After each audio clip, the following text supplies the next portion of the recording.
Bonsoir et bienvenue à toutes et à tous à ce journal spécial. Vous le constatez, il est spécial de par son décor. Nous ne sommes pas dans notre studio habituel. Nous sommes quelque part ici dans la ville capitale, à Kinshasa. Et c'est d'ici que partira ce tout dernier journal de l'année 2021. Et c'est par ce journal que nous allons vous proposer tout ce qui s'est passé tout au long de cette année qui s'achève dans tous les domaines, et cela se fera au travers des journalistes de la rédaction qui vous ont concocté des dossiers bien élaborés. Je disais que nous ne sommes pas dans notre studio habituel. Vous le constatez, derrière moi, il y a une couleur qui domine. C'est la couleur orange. Cela prédit déjà où l'on est. Nous sommes au bureau du président du parti Orange, Monsieur Fiyou Ndodoboni. C'est avec lui que nous allons passer cette heure d'information. Avec lui, nous allons analyser l'actualité qui a dominé l'année 2021. Et il aura des questions de toutes parts, car les intervenants qui vont défiler sur ce plateau auront à lui poser des questions. Donc c'est lui qui nous accueille aujourd'hui pour vous apporter l'information au travers de ce journal spécial. J'aimerais d'ailleurs l'inviter à faire son entrée dans ce studio de fortune à cette occasion. Bonsoir. Bonsoir. Monsieur Fiyou Ndodoboni. Bonsoir. Très heureux d'être dans vos locaux. Le plaisir est partagé.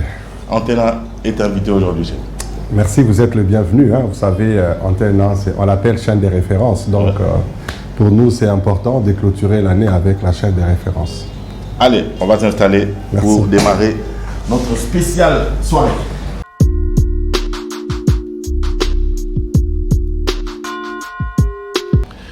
Dans quelques heures, nous allons dire au revoir, si pas adieu, à l'année 2021. Et ici chez nous, à chaîne de référence, pour cette tranche consacrée aux actualités, nous avons trouvé utile de la passer en votre compagnie, en compagnie d'une personnalité du pays avec laquelle on va disséquer ou décortiquer l'actualité en général dans tous les domaines. Je l'ai dit en ouverture, et il y aura des intervenants qui vont prendre place sur ce plateau tout à l'heure pour ajouter les sels dans ces plats que nous apportons en cette soirée du 31 décembre 2021. Notre invité, je vous l'ai dit, il s'agit du président du parti Orange, Fiyou Ndodoboni, qui a bien voulu nous accorder son hospitalité au siège de son parti, dans son bureau. Et en tout cas, on espère que la soirée sera très très bonne et vous resterez bien scotché dans vos fauteuils pour nous accorder votre temps précieux. Monsieur Fiyou Ndodoboni, une fois de plus, bonsoir. Bonsoir.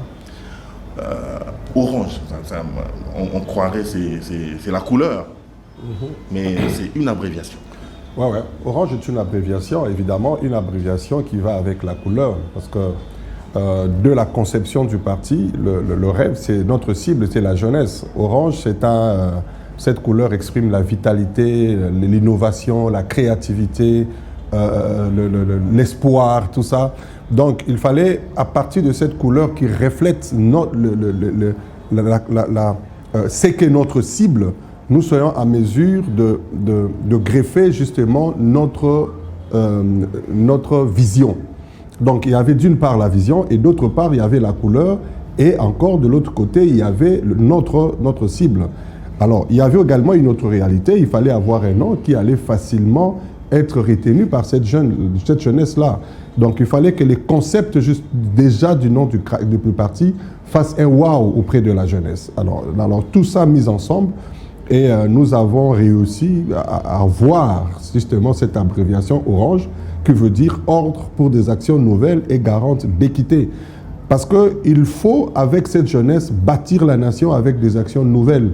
Mais ces actions, cette nouveauté d'action doit garantir une certaine équité de manière à ce que la répartition de tout ce que nous allons gagner soit faite d'une manière équitable pour l'intérêt général.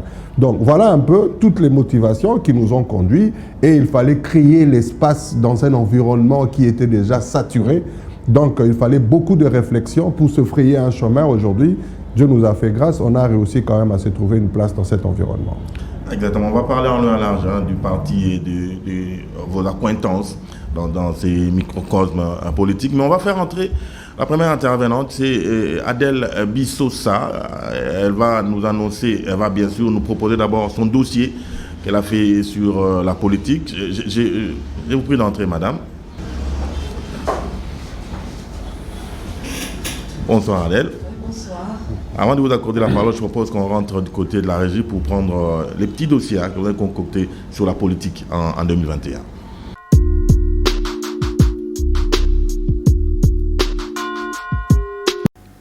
Ce ne sont pas les analystes et les observateurs de la scène politique congolaise qui vont nous contredire. L'année 2021 finissante a été historique. Les scientifiques et opérateurs politiques ont vu leurs formules, thèses et prédictions donner des résultats inattendus. Les cas le plus éloquent de cette affirmation reste entre autres la création de l'Union sacrée de la nation ou pour la République, qui a mis brutalement fin à la coalition FCC Cash, avec comme conséquence première le basculement de la majorité dans les deux chambres du Parlement au profit du chef de l'État Félix-Antoine Tshisekedi.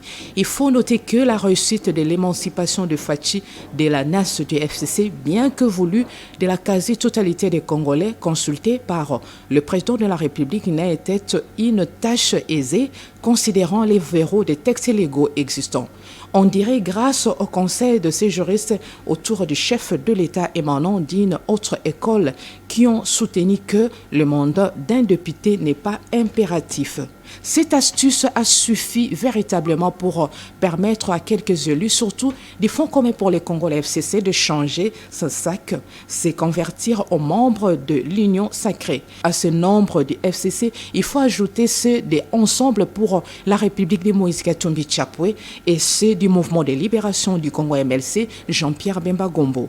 Tous ces adhérents de la nouvelle mouvance ont justifié leur posture nouvelle par l'appel à sauver les pays lancé par le chef de l'État souhaitant booster l'épanouissement du Congo. Chose impossible avec la coalition FCC Cash.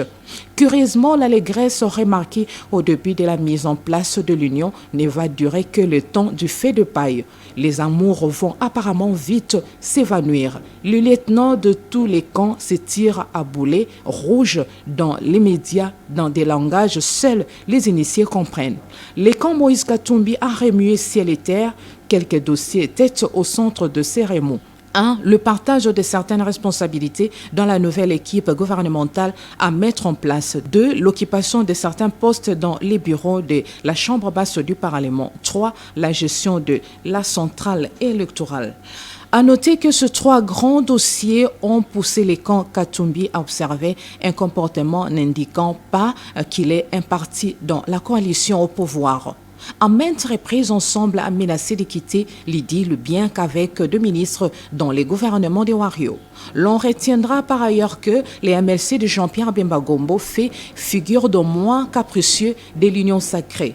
L'an 2021 sera daté dans l'histoire mouvementée de l'opposition congolaise. La Mouka et FCC, elles, encore fidèles à Joseph Kabila, ils se sont illustrés dans les revendications relatives à la dépolitisation de la Commission électorale nationale indépendante CENI. À ce sujet, un bloc dit patriotique a été créé. L'on va également dire que l'année 2021 a réussi à émietter les PPRD qui s'entre-déchirent face à la question concernant les représentants de l'opposition à l'équipe de la CENI. Les avisés vont parier certainement que l'agitation des partis politiques et regroupements politiques va monter d'un cran, surtout lorsque l'on considère la période des joutes électorales vers laquelle on s'approche, qui est naturellement très mouvementée. Déjà, la tournée entamée par Moïse Katumbi Chapwe dans la Chopo dernièrement renseigne surtout. Il faut y ajouter les meetings de l'envol interdits dans les camps Luka, mais aussi la tournée du chef de l'État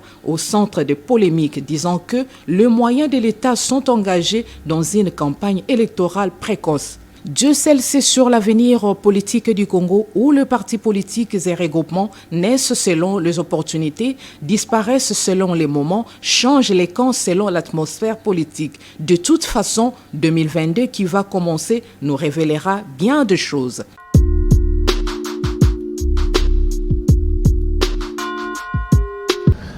Voilà, Adèle Bissosa, un grand merci pour ce dossier sur la politique en 2021.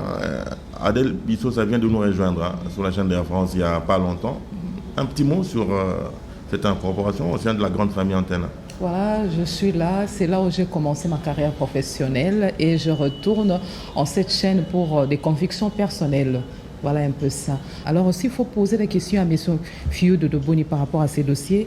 Nous aimerions bien savoir comment vous expliquez le changement observé par les acteurs politiques en quittant leur coalition, alliance pour adhérer à l'union sacrée de la nation. C'est par opportunité, réalisme ou encore inconstance. Voilà.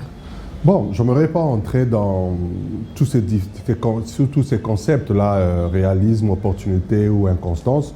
Mais la chose la plus importante, c'est qu'il y avait un problème. Un problème, le chef de l'État a conçu un système pour l'aider à sortir de ces problèmes. Parce qu'il a réfléchi la solution dans un environnement où la configuration politique ne lui permettait pas d'agir. Alors, il met en place un système qui demande à chaque acteur politique de rester dans son parti politique, dans son organisation politique, mais plutôt d'adhérer à une vision qui voit l'intérêt de la nation. Parce que qu'est-ce qui s'est passé? On avait le ministre, il y avait des responsables d'entreprise. Au lieu de suivre la ligne de conduite de la République ou des institutions établies, suivaient les instructions de leurs autorités morales. Et ça créait une cacophonie justement dans la gestion de la République. Et la conception de ce système appelé union sacrée veut tout simplement dire c'est une unité dans une certaine diversité où chacun est dans son organisation politique, mais il adhère à la nouvelle façon de faire et d'agir pour la gestion de la République. Le Congo devra être notre priorité. Le Congo devrait être notre soubassement à nous tous. Donc, quand il s'agit des intérêts du Congo, on est prêt à sacrifier son parti pour le Congo. Donc voilà un peu ces concepts qui a fait que les différents acteurs politiques ont trouvé que c'était une intelligence assez élevée et tout le monde a adhéré. Donc dans ce sens, je ne peux pas parler d'opportunisme ou je ne peux pas parler, je ne sais pas, des vagabondages ou quoi, mais c'est plutôt une opportunité que le pays a trouvée pour se frayer une nouvelle voie du développement et je crois que chaque acteur politique a trouvé qu'il était intéressant d'y adhérer. Voilà, on va remercier Adèle Bissot. Il y a plusieurs intervenants. C'est une question par intervenant. Le Parti Orange ne s'est pas retrouvé dans le partage non, du le gâteau. Parti Orange, ça ne vous frustre pas? Bon, non, ça ne nous frustre pas. Parce qu'en fait, ici, la vision, c'est voir le développement du Congo. Nous,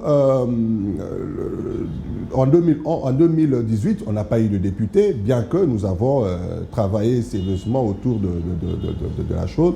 On n'a pas eu de députés, ça ne nous frustre pas, ça ne nous dérange pas. Nous savons de quelle manière les choses étaient faites. Mais du moins, la chose la plus importante, c'est de contribuer efficacement pour que le mandat du chef de l'État soit un succès.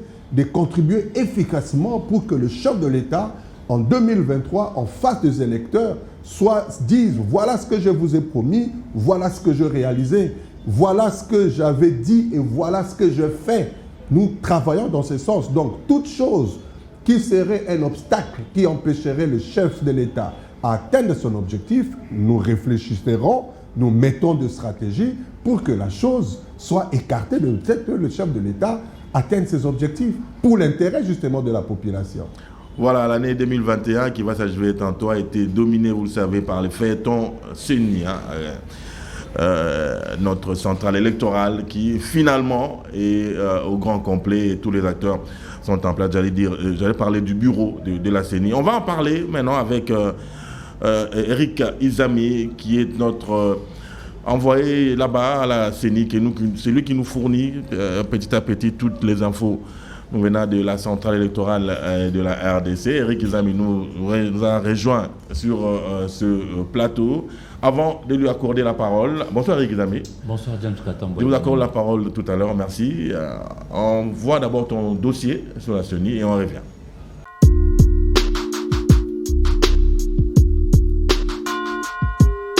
En République démocratique du Congo, il existe un seul organe habilité à organiser les élections et à en assurer la régularité à la lumière de 5 ans de mandature.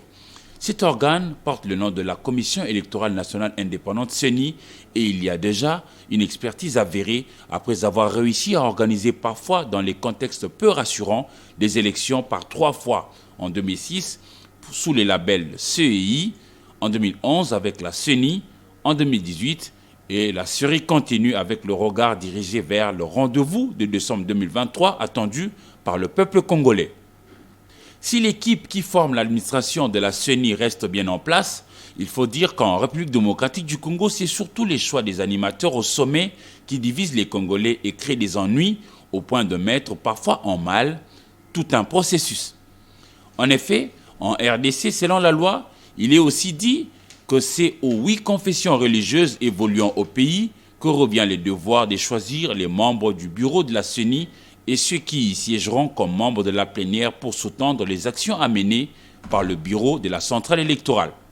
Et c'est là que les Romains se rentrèrent dedans. Tout le monde sait qu'il faut choisir à temps ses responsables, mais les partis impliqués pour honorer ces rendez-vous ont fait preuve d'antagonisme sans précédent. Réputés tous hommes de Dieu, les 8 confessions religieuses ont d'abord, en son temps, jeté leur dévolu sur la personne de Malonda Ronsard. C'était sous Janine Mabunda Lioko Moudiaï. Ces choix avaient été également entérinés à l'Assemblée nationale. Mais rejetés in fine à la présidence de la République, censé les nommer pour confirmer officiellement par ordonnance présidentielle et l'autoriser à débuter le boulot. Ce processus a été émaillé de plusieurs échauffourées dans quelques villes de la RDC au motif que Malonda Ngimbi serait l'homme du régime Kabila Kabang et apparemment que le peuple ne voulait plus voir. Et le processus a tangué. Les différents acteurs ont été obligés plus tard de revenir à la case de départ, attendre le basculement de la majorité au Parlement, cette fois-ci une majorité acquise à la cause du chef de l'État Félix-Antoine Tshisekedi Tshilombo pour activer la machine. L'Union sacrée arrive, l'on poursuit les négociations, l'on multiplie les rencontres et les choix posant toujours problème. Cette fois-ci, le blocage va quitter les camps de politique pour être la tribu même de ceux qui sont perçus dans la communauté comme étant des oints de Dieu.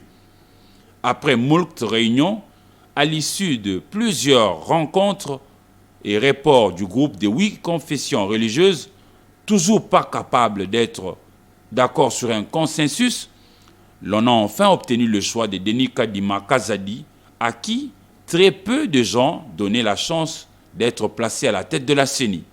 Il a été entériné, de plus investi. Denis Kadima a réussi avec son équipe à faire un séminaire d'imprégnation de membres de la CENI pour cerner tout ce qu'il y a à faire. Fichier électoral à actualiser, etc. Gagner en termes de temps en vue d'offrir aux Congolais des élections en décembre 2023 dans la transparence, le respect des règles de l'art et surtout dans la paix. Pour ce faire, il rencontre tous les partenaires nationaux comme étrangers. Le 8 décembre 2021, l'équipe dirigée par Denis Kadima Kazadi a été reçue par le chef de l'État congolais Félix-Antoine Tshisekedi Tshilombo. Mais avant comme après, les échanges n'en finissent pas avec les différentes parties prenantes au processus électoral congolais qui, au-delà de tout, s'est déjà affirmé dans les continents africains.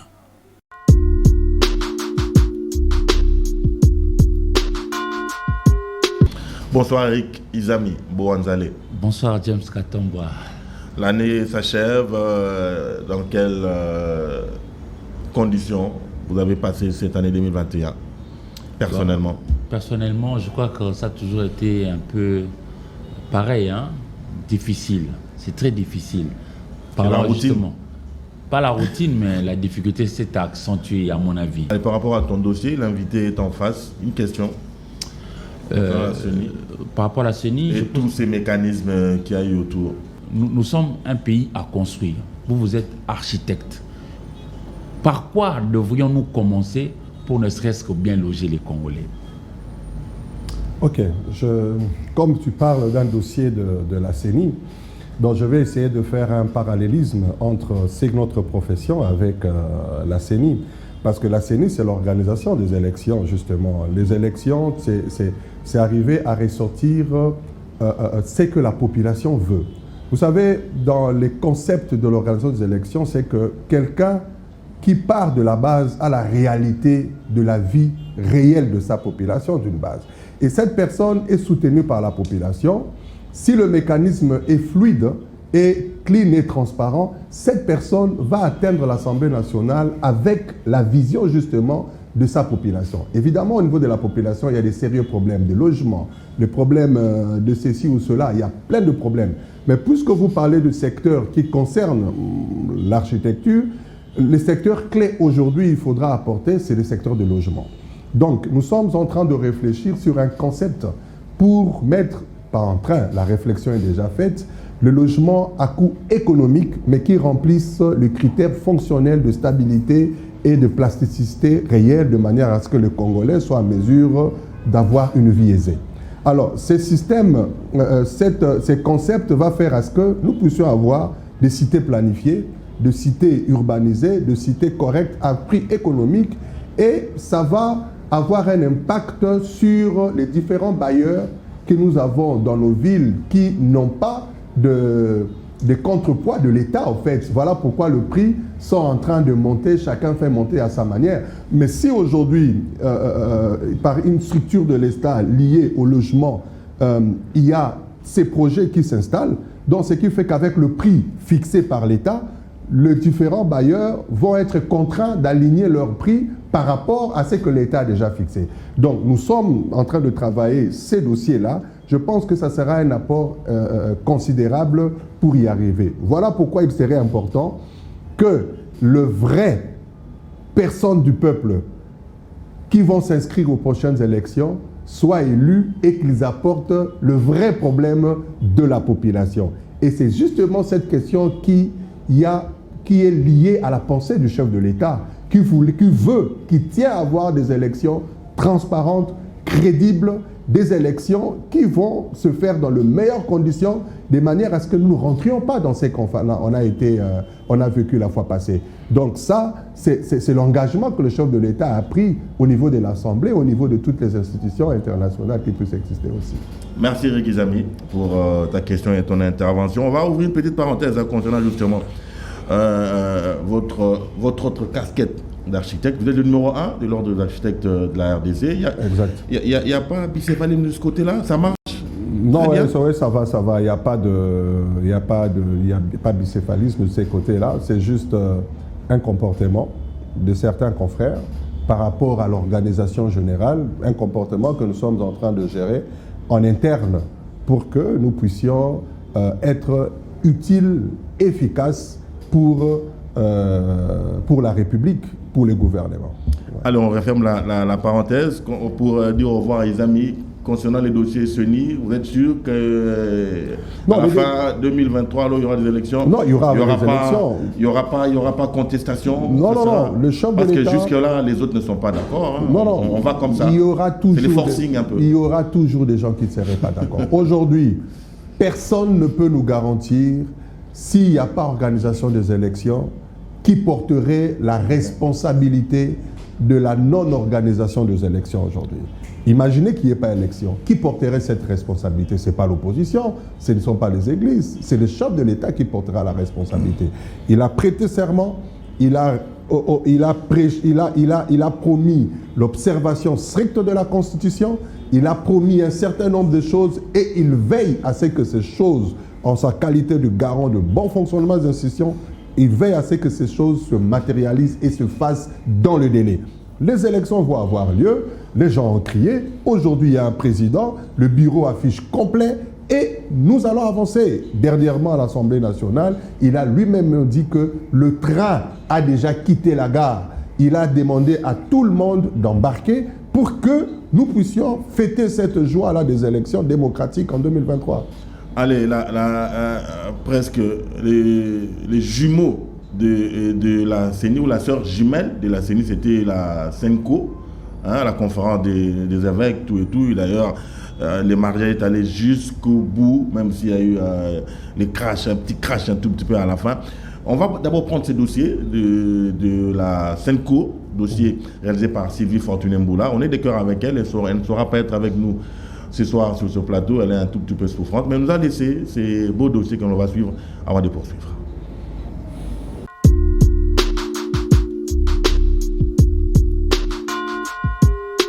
Les bureaux de la Commission électorale nationale indépendante CENI a finalement de nouveaux membres, dont son président issu de la plateforme Confession religieuse. Bien avant cela, les confessions religieuses ont offert un spectacle désagréable au peuple congolais au regard des divergences profondes constatées au sein de cette organisation composée essentiellement de chefs spirituels. Ils avaient pour mission de désigner le président de la CENI et un membre de la plénière. Depuis 2020, cette question a soulevé de vagues avec la désignation de Ronsard Malonda à la présidence de la CENI et ensuite entériné à l'Assemblée nationale sous la présidence de Janine Mabunda Lioko. Une démarche irrégulière, contestée par la SENCO et l'ECC. Les forces vives du pays avaient emboîté le pas en organisant de marches sur l'ensemble du pays, avec une seule phrase, non à Ronsard Malonda. On reproche à Ronsard Malonda, alors secrétaire exécutif de la CENI, d'être proche du FCC. Entaché d'irrégularité, le processus a été arrêté pour reprendre quelques mois plus tard. À la même occasion, l'Église du Réveil, qui est membre de cette composante, avait procédé au changement de son représentant. Le général Sonny Kafuta Rockman avait cédé la place à l'évêque Dodo Kamba. Là encore, les violons ne semblaient pas s'accorder entre le père spirituel, qui avait des divergences sur le profil du candidat président de la CENI. Au départ, la SENCO et l'ECC soutenaient la candidature de Cyril et Botoko, tandis que les 6 autres avaient jeté leur dévolu sur la personne de Denis Kadima. Comme dans un long métrage, le processus de désignation connaîtra du suspense, à couper le souffle. Comme on pouvait s'y attendre, les travaux de pères spirituels composés des églises catholiques, protestantes, orthodoxes, musulmanes, kimbanguistes, l'armée du salut, l'église des réveils et les églises indépendantes s'éteignaient au centre interdiocésain de Kinshasa à la Gombe. Au cours de ces travaux, les 6 confessions religieuses continuaient de soutenir la candidature de Denis Kadima, une position qui n'était pas du tout partagée par la SENCO et l'ECC, qui assument la présidence et la vice-présidence de la composante confession religieuse. D'où la suspension de travaux très tard la nuit. Dans cette même nuit, les 6 sont allés terminer le travaux au siège de la CIME à Makompane. Là-bas, les 6 pères spirituels vont désigner Kadima Denis sous procès verbal. Le nom seront introduits au bureau de l'Assemblée nationale. Cette démarche avait été controversée une fois de plus par la SENCO et l'ECC ainsi que les autres. Voulant respecter le texte, le bureau de l'Assemblée nationale, dirigé par Mbosonko Dia Christophe, va demander aux chefs spirituels de rechercher les consensus pour un processus apaisé. Quelques semaines plus tard, les travaux de chefs spirituels reprendront, cette fois-ci avec beaucoup de méfiance entre eux. En réalité, rien n'est marché, même si la SENCO avait décidé de retirer le nom de son candidat. Les 6 autres ne juraient que sur Denis Kadima. Pour la SENCO et l'ECC, le choix porté sur ces candidats par les autres ne cadrait pas avec l'éthique et l'intégrité. Après 2 vagues, finalement, un seul nom a été retenu, celui de Denis Kadima. Le procès verbal a été une fois de plus envoyé à l'Assemblée nationale et la Chambre basse va entériner malgré l'absence des députés de l'opposition à la plénière. Après ces feuilletons, la SENCO et l'ECC ont donc suspendu leur participation à la plateforme confession religieuse car n'ayant pas une même vision. En bon père de famille et garant de bon fonctionnement des institutions, le chef de l'État, Félix Antoine Tshisekedi Tshilombo, avait reçu les évêques membres de la conférence épiscopale nationale du Congo au mois de novembre 2021 pour discuter sur des questions d'intérêt commun. Un point majeur à retenir après ces entrevues, il faut avancer. Regarder de l'avant, avait lâché le président de la SENCO, Monseigneur Marcel Outembi Tapa, archevêque de Kisangani.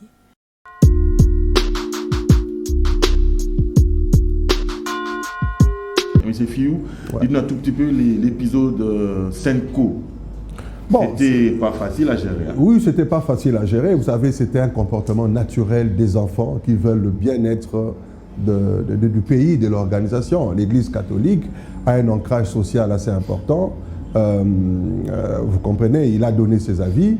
C'est vrai qu'il y a eu un peu de crash, tout ça, mais le chef de l'État, dans sa grande qualité en tant que garant au-dessus de la mêlée, parce qu'il faut dire que la question de la CENI a été gérée par l'Assemblée nationale.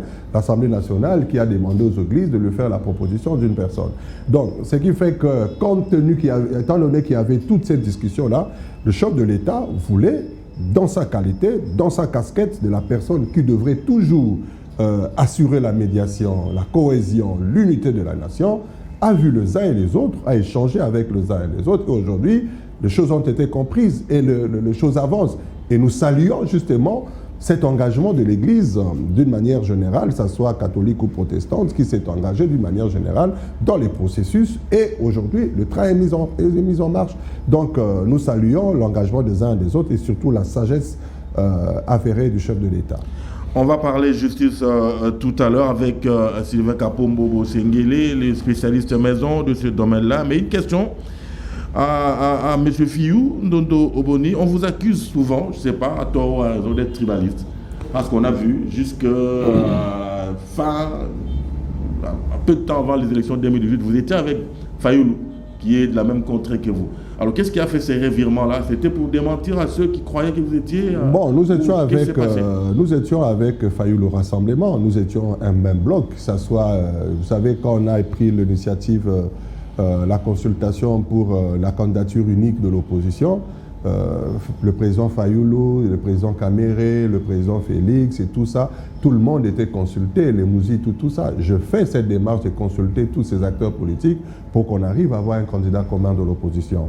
Alors, évidemment, après, il y a eu la question de Genève. Donc, à la suite, nous avons eu un discours d'appeler la population à soutenir l'opposition. Donc, aujourd'hui, l'opposition, après ces élections, l'opposition a gagné. C'était le président Félix Antoine Tshisekedi qui a gagné les élections. C'était tout à fait clair que nous puissions, d'une manière claire, nous engager à soutenir ces succès de l'opposition. Donc, si aujourd'hui vous parliez avoir été avec Fayoulou, c'était dans le sens, nous étions tous au rassemblement. Nous étions tous au rassemblement, on a tous travaillé au rassemblement, on a organisé des grandes actions au rassemblement sous le leadership de feu Etienne Tshisekedi. Mais après, c'était le président Félix qui était devenu le président des rassemblements, on l'a soutenu. Donc aujourd'hui, les choses sont telles qu'il y a une institution, il y a un chef de l'État élu. Nous ne pouvons que, avec tout le travail qu'on a fait dans l'opposition, on ne peut pas accepter qu'un des grands leaders de l'opposition que nous avions puisse avoir un mandat négatif. Sinon, toute la bataille qu'on a faite là ne servirait à rien. Voilà pourquoi nous tenons et nous sommes suffisamment engagés, avertis, avérés, déterminés pour que le mandat du chef soit un succès. Et en 2022 ici, vous allez voir, la roue ne va pas tourner sur la route normale, ça sera sur un chemin de fer, sur, je ne sais pas, et ça sera une vitesse terrible pour récupérer tout le retard des 3 ans en une année, parce que le chef de l'État est engagé justement pour délivrer avant 2023, et il va le faire, parce que le plan, la stratégie, le moyen sont mis en place pour qu'il puisse y arriver. Votre façon de parler avec hargne justifie les bérets que vous portez dans le temps. Où est-ce qu'il l'avait jeté? Le béret existe, mais si les comportements des uns et des autres, nous tous à les porter, on va les porter. Maintenant, nous sommes partenaires du chef de l'État, nous accompagnons le chef de l'État, nous soutenons les actions du chef de l'État, ce qui fait que, d'une manière directe ou indirecte, on est dans la gestion du pays. Donc il ne faut pas avoir un discours encore révolutionnaire dans le sens qu'on avait autrefois. Aujourd'hui, il faut apporter des solutions concrètes qui puissent régler les problèmes de la population. Dans la peau d'un homme politique. Voilà, donc il faut, en tant qu'homme d'État, apporter des solutions. C'est ce que nous faisons justement pour que le Congo avance à aider. On va faire entrer Sylvain Kapombo Sengele, je l'ai annoncé tout à l'heure. Lui, il va nous brosser ce qu'a été l'aspect judiciaire, il va nous parler de la justice, les procès, les différents procès qu'il y a eu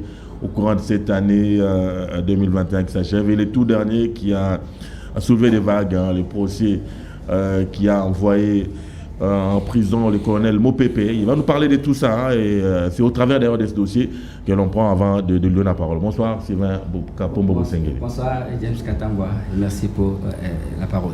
Ok, on va prendre les dossiers, on regarde.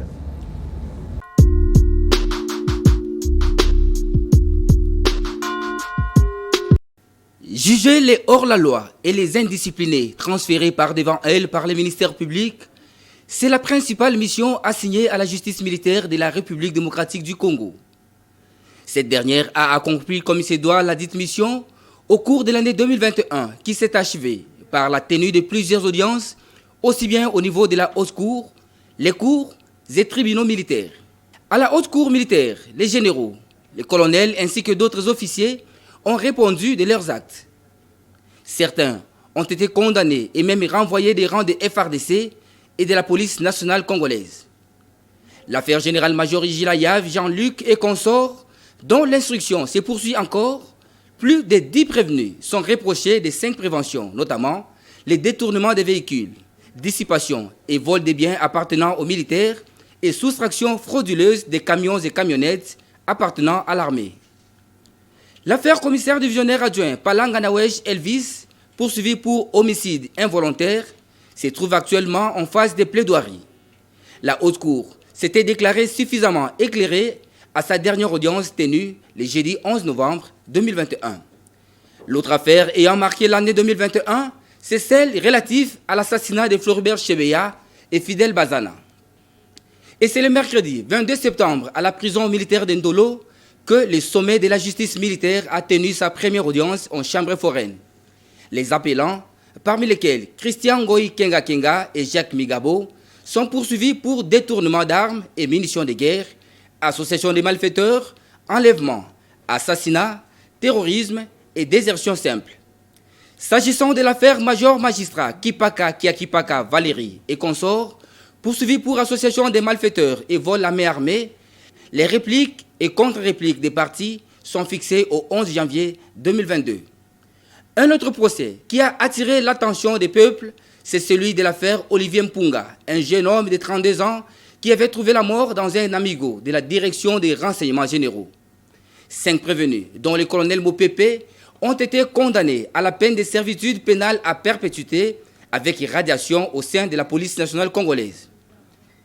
Et c'est la cour militaire de Kinshasa-Gombe qui avait mené l'instruction en procédure de flagrance. Enfin, le procès de l'affaire Rossi Mukendi Chimanga a été pris en délibéré. La sentence de la cour militaire de Matete sera prononcée dans le délai prévu par la loi. A noter que 3 prévenus sont poursuivis pour meurtre et violation des consignes. Dans cette bande des accusés se trouve la commissaire supérieure Lokeso Koso Karine.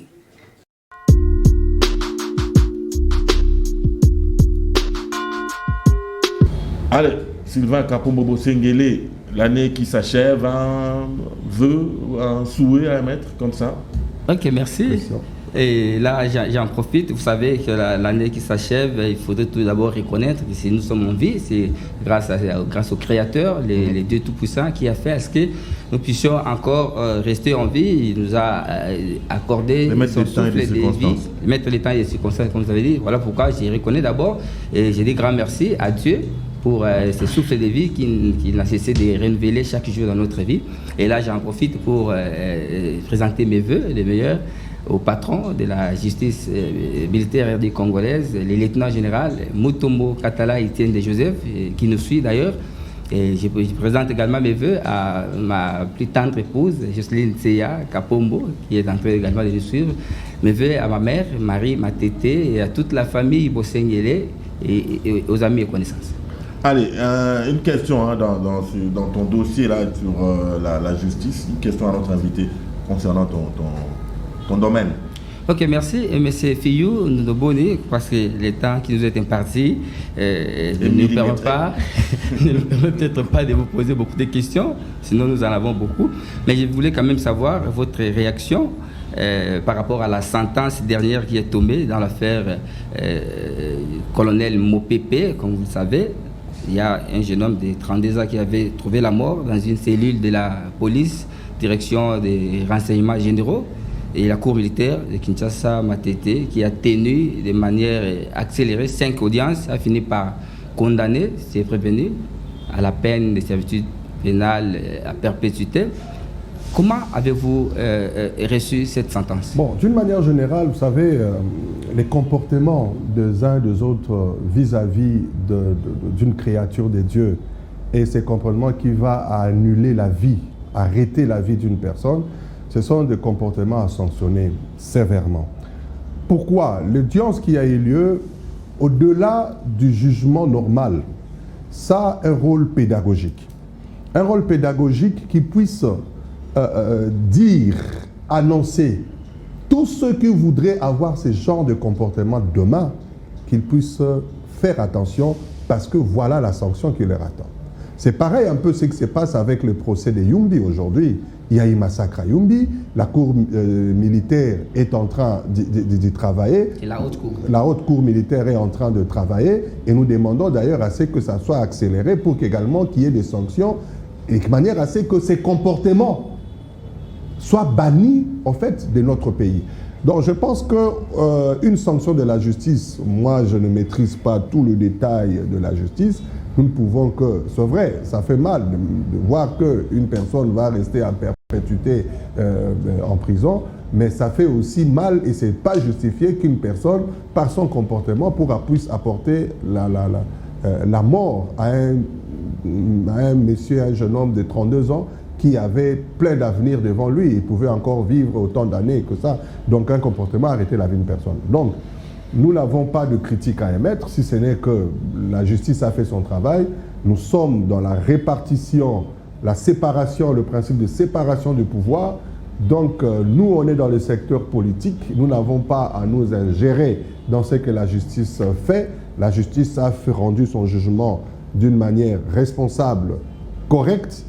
Le reste, s'il y aura des appels, je ne sais pas s'il y en a dans la haute cour militaire aussi, les droits des uns et des autres seront garantis. Certainement, ils ont la possibilité de relever appel parce que là, ils ont été condamnés juste au premier degré. Voilà, les droits des uns et des autres sont garantis et surtout que le chef de l'État tient à ce que nous puissions avoir un état de droit réel et il fait pression justement à cette justice pour qu'elle fasse correctement son travail. À plusieurs fois, il a fustigé, il a dit clairement sa désolation par rapport au comportement de certains juges, qui ne sont pas tous mauvais, mais il y a ceux qui salissent l'image de la justice, justement. Donc, ici, je peux dire que ces comportements s'arrêtent justement auprès de nos services pour que les Congolais vivent paisiblement dans son droit. Voilà, merci Sylvain Kapombo Sengele. On va prendre la dernière intervenante de la soirée. Last but not the least, c'est la dernière, mais pas la moindre. C'est Padja Bassoa qui va nous rejoindre. Elle va justement décortiquer ces dossiers santé pour l'année 2021 qui s'achève. Depuis 2020, on est matraqué, on est malmené par cette pandémie. J'ose croire que la Covid-19 ou le Covid-19, elle est difficile, de par même son genre. On ne sait pas si elle est féminin ou masculin, mais c'est Covid-19 qui nous malmène depuis 2020. Et j'ose croire qu'elle occupe une grande partie dans les dossiers qu'elle va nous proposer. Padja Bassoa qui est avec nous sur ce plateau. Bonsoir, Patricia. Bonsoir, James Katamba. Allez, on prend ces dossiers et on revient pour parler santé.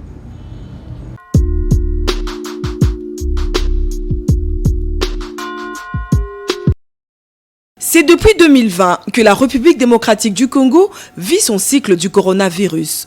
Plusieurs mesures ont été prises par les autorités du pays pour éviter une forte propagation de la maladie. Parmi ces mesures, on peut parler vaccination. Celle-ci n'était pas la bienvenue et a sémé la méfiance à son égard, surtout que plusieurs pays européens annonçaient la suspension de leur campagne de vaccination avec ces sérums britanniques appelés AstraZeneca, soupçonnés d'avoir provoqué de graves problèmes sanguins. À Kinshasa, les autorités reportaient à mi-avril le début de la vaccination avec AstraZeneca, seul vaccin disponible à cette époque dans les pays. Même le président de la République, Félix Antoine Tshisekedi Tshilombo, à l'époque, avait multiplié plusieurs sorties médiatiques contre ce vaccin. C'est vrai qu'il y a quelques inquiétudes, je dois vous l'avouer, en tant qu'Africain et surtout président de la République démocratique du Congo, qu'il n'y a pas assez de mobilisation de ce côté-là de la part de nos populations.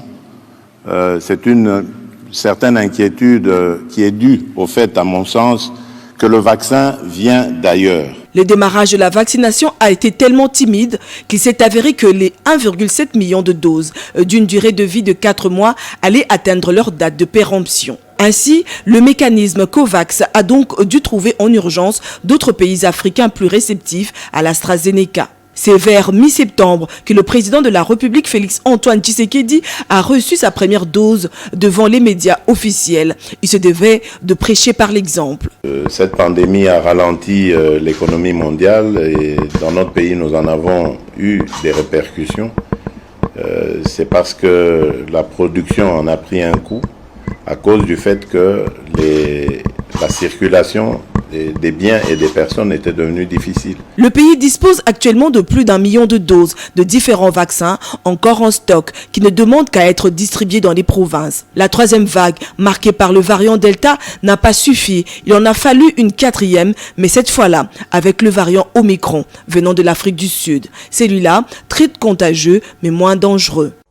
Suite à une légère progression des cas de Covid-19 en République démocratique du Congo, à l'apparition du nouveau variant Omicron en Afrique australe et à la recrudescence de la pandémie dans plusieurs pays du monde, le président de la République, chef de l'État, Félix Antoine Tshisekedi Tshilombo, a présidé hier samedi 4 décembre une réunion du comité multisectoriel de riposte élargie à la task force présidentielle.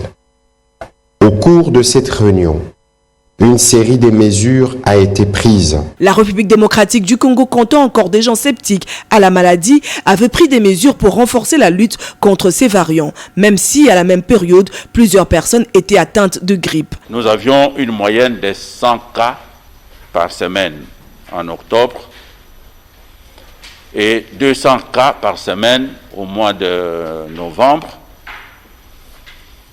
Et ici en décembre, nous pouvons faire une moyenne de plus ou moins 3000 cas par semaine. Il faudra noter à ce jour que depuis le 10 mars 2020, le cumul de cas est de 64,447 cas confirmés, dont 64 445 et 2 probables. Au total, il y a eu 57 447 personnes guéries et 1 117 décès. Parmi ces décès, nous notons également la mort d'un grand artiste musicien de la République démocratique du Congo, Général Defao, et plusieurs dans le monde. Pour clore l'année, le journal New York Times annonçait l'homologation du vaccin contre le VIH-Sida, puisque jusque-là, le VIH-Sida demeure une urgence d'ordre mondial.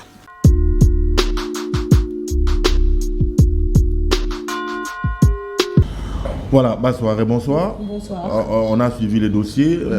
Un petit accent quand même sur cette pandémie qui malmène, qui continue à malmener le monde entier. On est à la quatrième vague. Quatrième vague. Jusque-là, on en est à la quatrième, qui est marquée par le variant Omicron. Et voilà, en fait, le variant Omicron, comme je l'ai dit dans le dossier, c'est un variant qui est très dangereux, mais qui ne tue pas. On dira qu'il est, en fait, il est très contagieux, mais moins dangereux par rapport au Delta. Parce que le Delta était très fort. Il venait de l'Inde et de l'Indonésie et tout. Et on comprendra que souvent, nous, on a exporté la maladie parce que même le variant actuel Omicron vient de l'Afrique du Sud. On a toujours eu cette tendance à gérer nos problèmes un peu tard, ce qui fait qu'on subisse les conséquences. Donc là, on revient encore sur la vaccination qui laisse perplexe certaines personnes parce que jusque-là, déjà la maladie, on a du mal à l'accepter. Et là, on devra encore accepter un vaccin qui, comme vous le savez, le vaccin, il est fait avec le microbe de la maladie. Donc, quand on n'accepte pas la maladie et qu'on accepte s'injecter cette maladie, c'est quand même difficile. Et bien, on en est là. Voilà. Alors, parlons justement de ces vaccins. Il y a un grand problème qui se pose. On dit qu'il est gratuit. Oui. Mais j'ai fait une enquête au travers de certains hôpitaux ici dans la capitale. Oui. Il faut $35 pour prendre la première dose, $25 pour prendre la deuxième dose. On vous dit, non, quelque part là-bas, c'est gratuit. Mais comment le même vaccin, quelque part, il est payant, autre part, il est gratuit? Au fait, le gratuit, c'est un faux vaccin ou quoi? Non, le gratuit, il n'est pas un faux vaccin parce que le vaccin, il vient avec le programme COVAX de l'OMS. C'est des vaccins qui ont été donnés aux pays africains gratuitement parce qu'ils ont déjà été payés par l'OMS en avance. Alors, ici, parce que moi, si je suis allée pour voir un peu comment ça se passait, il y a dans certains hôpitaux dont j'étais les noms qui demandent $25 pour l'acte, pour le premier vaccin, et 10 pour la deuxième dose. Ils disent que c'est juste pour l'acte médical. Bon, après, on ne sait pas demander l'acte, c'est quoi, c'est la seringue ou quoi, mais ils disent pas clairement que voilà, c'est le vaccin. Et cette question, je me rappelle, a été posée à quelques agents de l'INRB sur une de Radio de la Place. Ils ont dit que eux ne savaient pas. Alors, si les gens veulent se faire vacciner, ils n'ont qu'à aller dans les hôpitaux qui ont été acceptés dans le calendrier de la Covid-19. Il y a plusieurs plusieurs hôpitaux qui peuvent le donner gratuitement. Mais seulement, comme on est africain, il faudra donner toujours quelque chose pour là là, c'est malheureux. Bon, je suis patient, si peut-être tu l'as remarqué. Il y a M. Fiyou qui est avec nous. Oui, bonjour M. Fiyou. Première question dans ce domaine, peut-être qu'il a déjà eu son vaccin, je ne sais pas. Il est à toi. Monsieur Fiyou, vous avez un grand parti. Alors, c'est quoi votre communication par rapport au vaccin contre la Covid-19? Bon, d'abord, nous sommes un parti qui accompagne le pouvoir actuel, le chef de l'État. Le chef de l'État a lancé un mot d'ordre par rapport au vaccin. Donc, nous sommes alignés à ce mot d'ordre. Mais il revient, nous sommes également dans un pays démocratique, mais il reviendra aux uns et aux autres de lever les options personnelles. Moi, par exemple, je ne suis pas encore vacciné, mais j'ai des anticorps parce que j'ai souffert de la Covid. Oui, mais c'est juste quelques mois, ça dépend des anticorps. Oui, les temps que j'ai, ce n'est pas encore expiré. C'est pas encore expiré. Okay. Non, c'est pas encore expiré. Pas encore, parce que il y a moins de 6 mois que j'ai été atteint de la Covid. Donc, ce qui fait que peut-être après ça, je vais avoir mon vaccin. Je vais le faire parce qu'il faut le faire, parce que c'est la communication officielle qui est déjà faite, mais il revient aux uns et aux autres de prendre la décision personnelle, parce que c'est quand même un problème personnel, une décision personnelle à prendre. Donc, vous voyez, d'une manière générale, c'est ça. Mais évidemment, il faut aussi dire qu'aujourd'hui, la grippe, j'appelle ça la grippe, appelez ça Covid comme vous voulez, mais moi je considère que nous sommes revenus à la case de départ de notre grippe de tout le temps. Parce que quand vous dites qu'aujourd'hui la Covid, la contamination est forte, mais ça ne tue plus, donc, enfin ça tue moins. Donc on est revenu à la case de départ de notre grippe qu'on avait toujours au mois de décembre, au mois de ceci ou cela.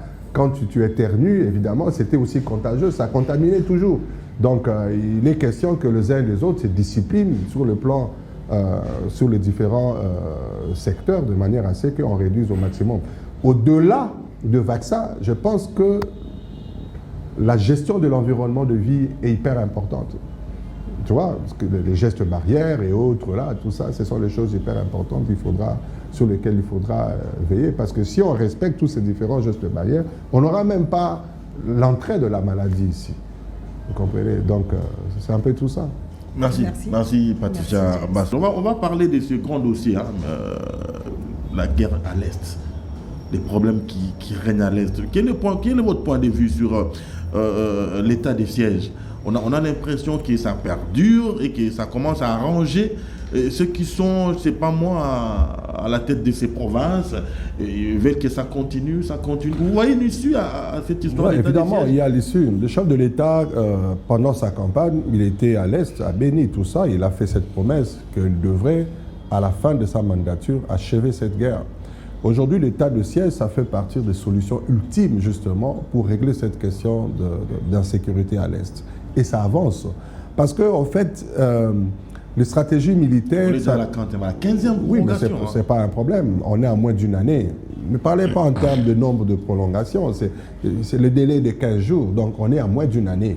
Pour une guerre qui a fait près de plus de 20 ans, pour une guerre où les gens ont mis en place le système d'enrichissement individuel et collectif, pour une guerre où les gens sont en train de mettre en place des stratégies qu'elles ne puissent pas s'achever, pour une guerre qui donne l'opportunité de développement à des multinationales, à X, Y ou Z, vous comprenez? Donc il ne faut pas rêver que ça puisse s'arrêter si facilement comme ça, parce que les personnes qui sont là ne souhaitent pas assez que ça puisse s'arrêter.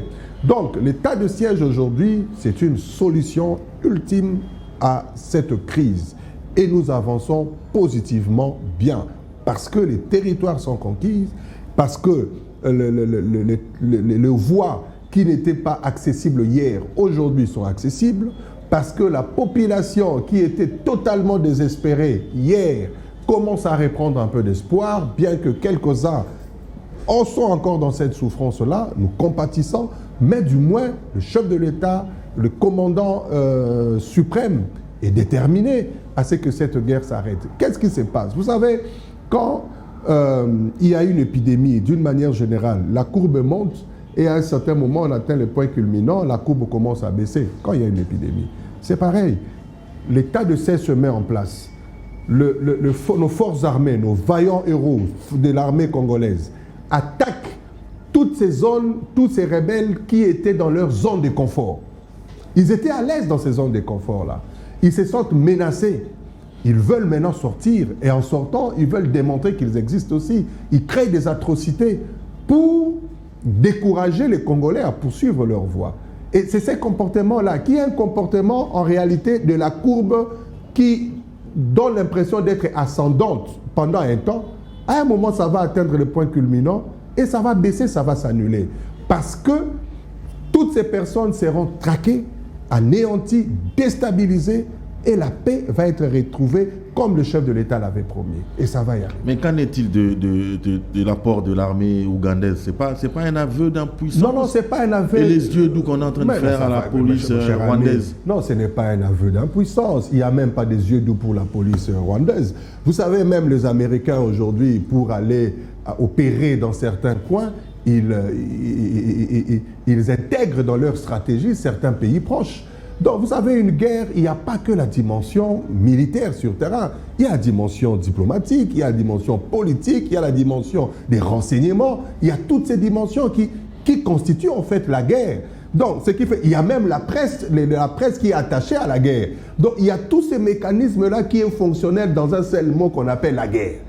Donc, aujourd'hui, le chef de l'État, surtout en sa qualité, une autre casquette, président de l'Union africaine, en exercice, il veut régler ces problèmes d'une manière globale. Parce que n'oubliez pas, il y a également la question de jeunes gens qui sont enrôlés dans ces différentes forces militaires ou armées, parce que ce sont de jeunes gens qui n'étudient pas, qui n'ont pas du travail. Tout ça, c'est pourquoi ils sont facilement recrutés au sein de ces différentes forces. Voilà pourquoi le chef de l'État a mis le point sur la table par rapport à la gratuité de l'enseignement. Pour que ces jeunes gens soient en mesure d'étudier, il y a la formation professionnelle, il y a les institutions professionnelles qui sont installées dans ces coins pour que ces jeunes gens apprennent le métier. Tout ça, c'est un problème global. Et c'est dans sa globalité que le chef de l'État est en train de travailler. Il ne travaille pas d'une manière sectorielle, mais il travaille d'une manière globale, de manière à ce que la solution soit définitive à cette guerre. Mais il y a plusieurs tares que le pouvoir en place est en train de traîner avec lui. Vous venez de parler de la gratuité, c'est notre problème.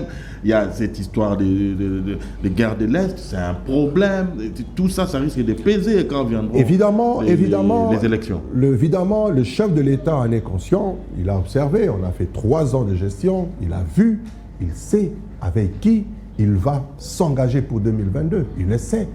Donc, les uns et les autres qui ont eu la grâce ou l'opportunité de travailler, d'avoir de responsabilités, de bénéficier de la confiance du chef de l'État, ils doivent comprendre qu'ils ont un résultat, un bilan à présenter.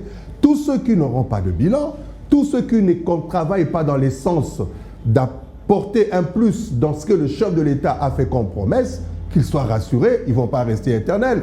Parce qu'il y a de compétences dans toute la République qui peuvent le remplacer et apporter la solution. C'est dont nous avons besoin aujourd'hui. Le chef de l'État qui a pris des engagements doit atteindre le résultat et il va l'atteindre.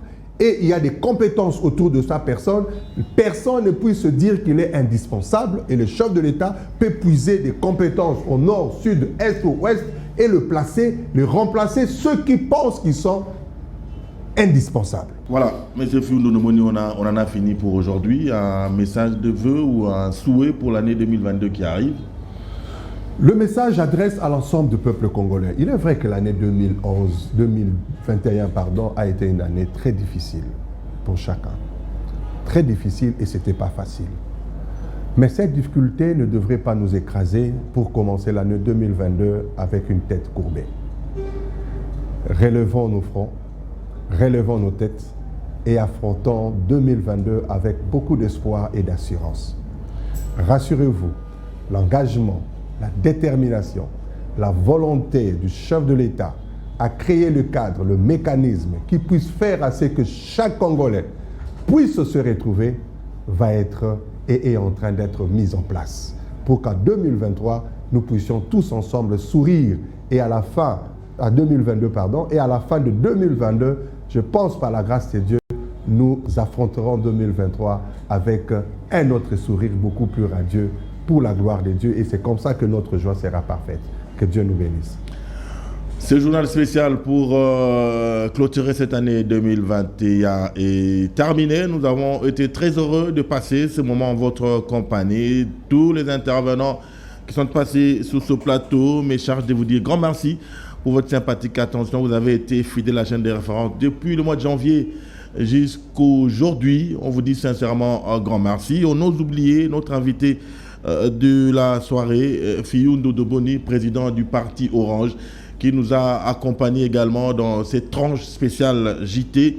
Il a apporté son expertise, son analyse et vous avez été servi convenablement. Allez, excellente année 2022 à toutes et à tous. On espère que l'on se retrouvera en bonne santé et en force. On dit grand merci, hein, il ne faut pas l'oublier, à toute la grande équipe technique qui a travaillé de concert pour permettre que cette émission ou ces JT spéciales soit possible. On pense à Pascal Kalambay, on pense à Nana Kalambay, à Ange Kassa. Ils étaient au four et au moulin, ils se sont battus bec et ongle pour que ces journaux spéciaux se réalisent. On pense à la production Blaise Lunda, à l'administration José Motingui. En tout cas, la technique, on ose l'oublier.